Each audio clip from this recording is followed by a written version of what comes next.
Do you want to drive it and I'll hold the camera?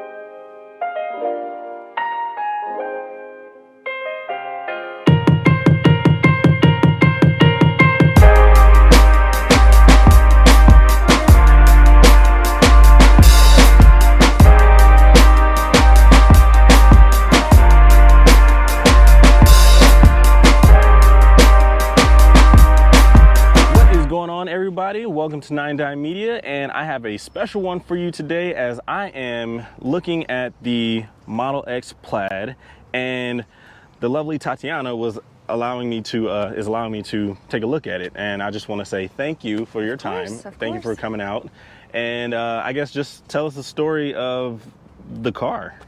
Yes, so we have been looking forward to getting it for a while. I think we had to wait about 9 months or so between, putting an order and actually taking delivery.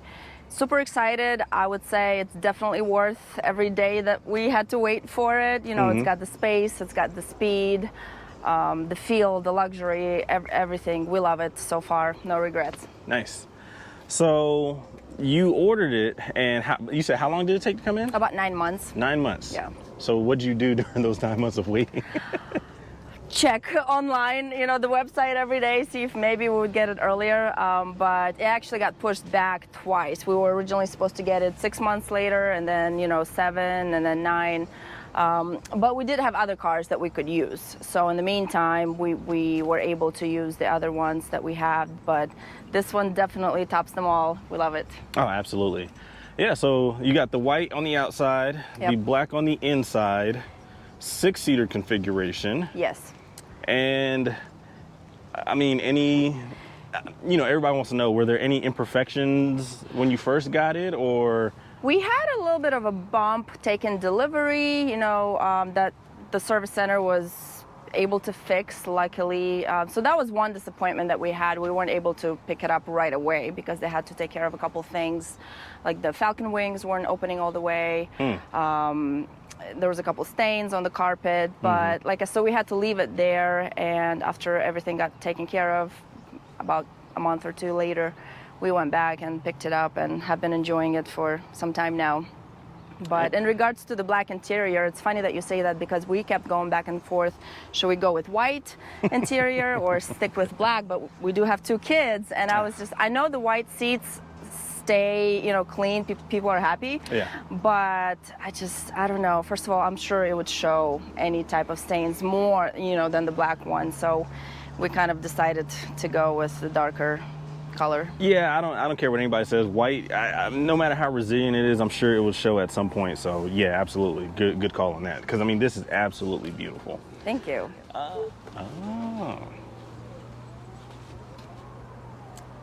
Side note, I have met yesterday a lady who has a Model X as well and absolutely does not like the Falcon wings.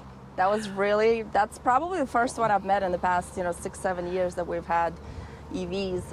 Yeah, she said she wants to trade it in for a Model Y or, Model 3 with regular doors. So in one aspect, I can see where people would feel that way, but I mean, so for me, my biggest question would be for the Model Y, not the Model Y, the Model X with the Falcon Wing doors. During the rain, getting your kids in the back, is that an issue? Like, because in Charlotte, it does a sideways rain, where sometimes you're just like, okay, well, this is odd. I wouldn't say it's any different than a regular car. When you open the door, some rain will get in, no matter what. So I think the bigger concern people have is just getting bumped in the forehead, which has happened a few times to me even. There's a sensor on the bottom where it should sense if someone's standing or if there's an obstacle, it's not going to open all the way. But sometimes even, technology fails, so to speak. It didn't sense it right away, or a kid is running and, the car didn't stop properly, and you'll get a bruise here. So like with the Falcon Wing doors, I mean, it's definitely good in a tight spot because it does, like you said, it does have the sensors to where it knows how far to come out and then up. But I mean, even if like somebody's really, really close, it just pretty much just go up. Right, so basically it goes up first and then out. So we haven't had an issue being parked too close to another car. It hasn't been a problem because the doors are still able to open just differently. So let's open the door here. Harder, press it harder. Oh. There it is. Yep. This was also a great feature that when I showed my wife this car, is like, yeah, I can open the door for you just from the inside. Right. You know, and I mean, you know, with the Model X, with the refresh now that you have the landscape screen, definitely different from the portrait. Yes, the older version. Yes. Yeah, which is awesome still. But I mean, just to see this kind of like almost emulate the Model 3s and Model Ys right now. Yes. I've always liked the landscape better. It's kind of like just having an iPad there. And there was a software update recently where the screen is able to tilt a little bit when you're using it. We haven't gotten it yet, but hopefully one of these days. But yeah, I agree with you. The landscape, I really like it better than portrait. So you got the pedestal seats under here, and definitely, nice tilt. Yeah, so let's say someone wants to get in the back, you press this button and the seat shifts. Okay. And then you're able to get in the back. Well, I am 6'2", so you mind if I? Sure. All right. Try it. All right. How do I close it? Oh. Yep, press the back button. Oh. You got so it? I am 6'2", and I can see that this is somewhat comfortable. It's okay. I mean, and because I have the pedestal on here, I get my foot under the seat, which is kind of tough, and for me, it really gets me nervous and claustrophobic sometimes. Yeah. But I think I could do this for, you know, definitely in an hour or so if we're going somewhere. Right, it would be difficult for a long road trip. But. Yeah, I mean, my knee's this way, but I mean, having this much space over here to just kind of rest my foot is pretty nice. And then you still have cup holders here, your vents here, nice Alcantara on the top and on the sides. It's not a nice little small window here. It's not bad at all. One of the other bigger differences between the newer models and the older models is the fact that you can control the radio and the AC from this screen versus, you know, the 2016-17 Model X's. You can't do that. You just have the cup holders. And yeah, here, this is awesome. You can play games and, you know, YouTube and do whatever. So your kids use this pretty often? They do, yes, and I have to remind them not to, but yeah, it's tempting. Yeah. In today's age, being able to do YouTube, you know, Netflix, Hulu, Twitch, I mean, this is pretty good. Have they enabled the games yet for it? Like because I know when they first introduced it, they were saying that you could play like Cyberpunk or some other video games. I know on the main screen we can. I'm not sure if we can do it on this one. I haven't Gotcha. tested it yet. Yeah. Okay. Well, I know that if not, then I'm pretty sure it's an update that's coming because you're supposed to be able to control connect a controller, right, and be able to like play, you know, PlayStation level games. So that's gonna be pretty cool. What do you guys do for charging at home? So we do have a charger. One of the Nissan Leaf, we plug it into a regular outlet, and then the other ones we just use the charger, you know, alternate. So like the actual wall connector, or the mobile charger that came with one of the cars. No, yeah. Well, we had to install a charger. Okay. Yeah. Okay. Yeah. So, yeah, we just use that. And my husband, he works out in the mornings, and his gym it's next to the supercharger on Torrington. So he'll charge it up there in the mornings. You know, that's convenient. Or I'll do it, you know, during the day. I do have one by work, so I'll charge it at work sometimes. So back here you have the drop. We do have trunk space. Yeah, that's quite a bit of trunk space. Yeah, and we have one in the front as well. And the seats fold. Yes. Okay, I just didn't know that. Yeah, a lot of times. Oh wow, that's interesting. Yeah, people say, oh, you know, it's not enough space, but really, if you actually utilize all of the space that it has, I think it's plenty. You know, for this is 3 or 4. I mean, this gives almost like Model Y vibes here because it's like, I mean, especially for somebody who has 2 kids. You have plenty of space to put luggage here and just continue on with your day like normal. Exactly. And I think, this is definitely the best compromise in getting a Model X. I mean, you get everything. I mean, some people want the bench seating, but I think this is probably the best. Best. That orange button on the side. Yep. Never get tired of that. And watch your head. Speaking from experience. All right. So the door opens for me. Yes. So here we can close let me start the car. We can close the doors manually, or we can use the buttons, which of course is convenient. Now, has there ever been a time where you walked up to the car, it opened the door, you weren't necessarily meaning to get in the car, but standing next to the door and kind of just bumped you a little bit? The doors? Yes. Yes. So you can program where, you know, based on your key, when you come up to the car, Okay. it opens the door for you. I actually had to turn it off for that exact reason. Gotcha. Because I was just passing by and it kept opening the door. So. And then you have the swipe to choose direction. Now, have you used it to where you've never had to swipe it and it just knew? No, because you do have to tell it if you're going forward or backward or parked. Yeah. Okay. It's complaining that the front is not closed, so let me go close that. For those of you who've never been in a Model X, it has this, the front windshield comes kind of like above the passenger and the driver's head, which at first is weird, but actually is pretty neat because you have almost like a fishbowl view of the front. All right, so. It's really, really nice. And as you can see, she has the carbon fiber interior, which is, this is nice.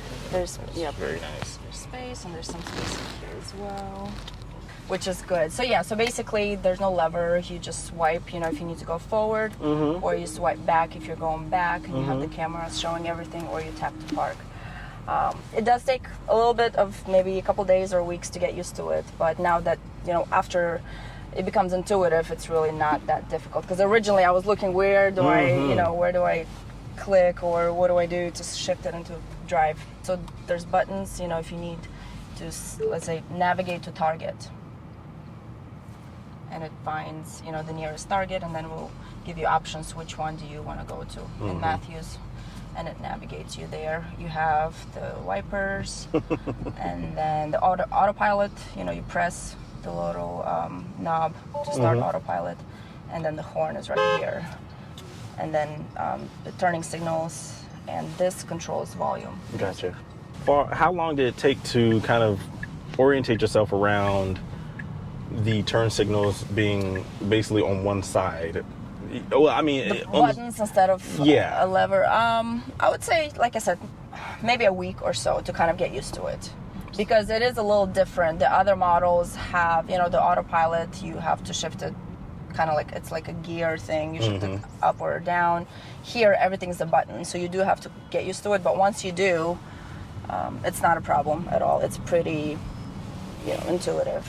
Yeah. And even the yoke, I know a lot of people don't like it. There were a couple times, you know, my hands got lost in the space, but... Muscle memory. Right, exactly. Yeah. After about a week, I would say, you know, you just kind of hold it, you know, on the bottom or on the sides, whichever. And a lot of times, I drive on autopilot pretty much 90% of the time, so I'm not holding it at all. This car, the way it's moving, it's very car-like. I'm not feeling the weight. Yeah. And even like just looking out, you see like that you don't see the trunk. I mean, see the front, right. Which is like, it almost stops like right here where we see, which is pretty nice, pretty nimble. So how often do you do like the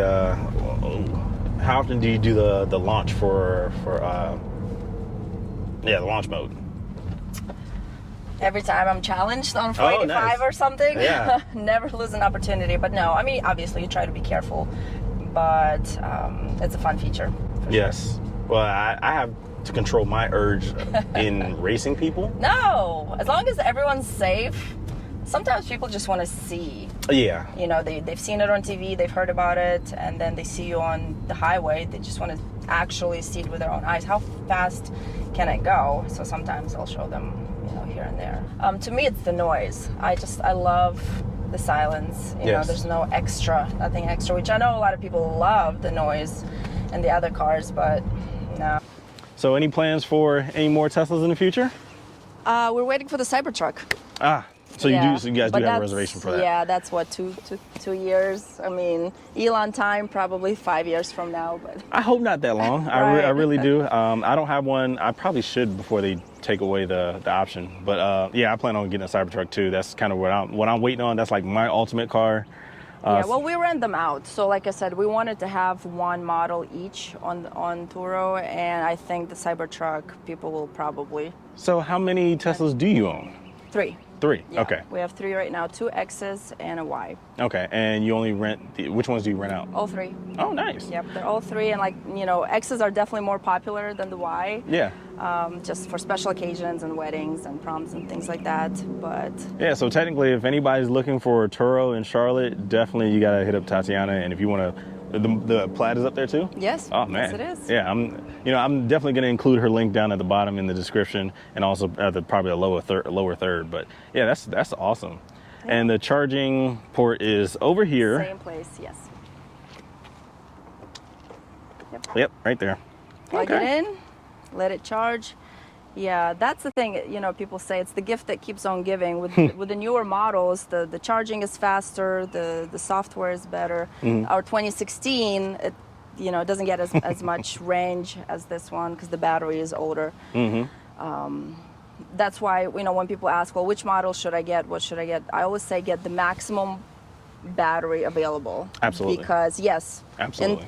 3-5 years, it's not going to be, you know, it's going to be behind already. But right. At this time, just get the one that you get the maximum range for, because, you know, you don't want to get a 150 or 200 mile range on a car that you need it for the next few years. And all right, yeah. So I don't have the traditional stalk, so definitely I can swipe up to go forward. Swipe forward and press drive. Yep. You know, this is, I feel like I'm a pilot. Yes, it feels like a rocket. Yeah, so my mom taught me how to drive doing the whole crossing of the hands, so I mean, I guess don't do that. Yeah. You know, if people really, really hate the yoke, you can always exchange it and, you know, have someone install a normal yeah, but why would you? Steering wheel. Exactly. Now, I can imagine, like, on a highway, this is so comfortable just Is it still showing? Yeah. The camera's not there. Yeah. Oh, yeah. I can only imagine, like, during the highway, this resting position is probably the most comfortable, because that's pretty much how I drive on the highway anyway. Yeah. But this is, yeah. And really not that bad. If it was that bad, you know, they wouldn't. Yeah, no, yeah. Install it. The only thing I would have to get used to is the turn signal being, like, I theorize that having a turn signal on each side would be, I don't know, probably be a little bit better ergonomics, but I'm sure. That's only because we're used to that way. Yes. It's been that way forever, but sometimes, you know, it doesn't mean that it's the right way just because it's been like that, so. Yeah, but I mean, I can only imagine after a while, you know, doing tight maneuvers in this, it's not as bad as it is. I mean, it is wider than what you would feel on a traditional steering wheel, but I mean, it's not any different, I wouldn't think. But yeah, this is amazing.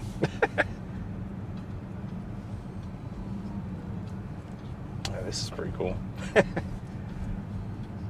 It's the future, as they say. Yeah. And then you press, yep. Hit the easy button. That's really easy. And I think that's kind of what they do. They try to make everything as easy as possible and, you know, efficient in these cars, which is what I appreciate about Tesla. Yeah, I do too. I mean, yeah, to a point to where you look back at other EV makers and you're like, you don't have to be an EV to implement the stuff that they did. Yeah. It just like I mean, the phone as a key in general is just monumental to me, because it's like, yeah, when I leave the house, I used to have to check for 3 things: make sure I got my phone, my wallet, and my keys. Yeah. But now I just leave out as like wallet, phone. Yeah, and, exactly. And a lot of times you don't even need the wallet because you can have your cards on your phones. Yeah, exactly. So I mean, yeah, we're getting to a point where that won't even be necessary. Yep. But yeah. Awesome. Cool. I appreciate the look. I've never seen a Plaid. I mean, well, I've seen the Model S Plaid, but I've never seen the Model X Plaid, and you know, I definitely thank you for letting me test drive it for a second. This has been awesome. Good. If you guys are looking to rent out anything on Turo, please look up Tatiana. I'm not sure, but I'll get the link from her, and I will definitely put it in the description of the video. And thank you guys for tuning in, and see you on the next video.